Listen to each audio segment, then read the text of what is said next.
Значи, оваа седмица имавме две одлуки на македонскиот правосуден систем за иста работа. Говорот на омразата. Во првиот случај, со 1 година затвор беше осуден мојот именјак Љупчо Ѓоргиевски, председател на културниот клуб Ванчо Михајлов од Битола, затоа што името Ванчо Михајлов предизвикало револт кај граѓаните, неговото име, не знам, е навреда, говор на омраза и неговите користење на негови цитати исто така е говор на омраза и покрај тоа што цитатите се од книга која веќе е објавена дури 1995 или 6 година во Македонија, Швейцарија на Балканите. Меѓутоа, да биде уште поинтересен нашиот систем, во истата седмица беше донесена ослободителна одлука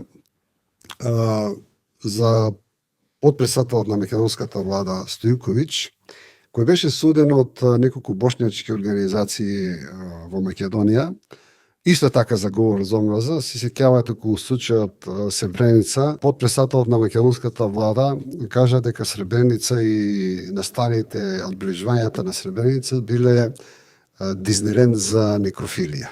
Значи, така со повикувам со здравиот разум вака да размислите што е пострашно, што е поголема говор на омраза. Тоа што некој ставил клуб Ванчо Михајлов име или некој што со нешто што со советот, со одлука на Обединените нации прогласено за геноцид, да се подсмева, да се подигрува, а да не зборуваме дека тие трагедии се случувале додека ние сме сведоци.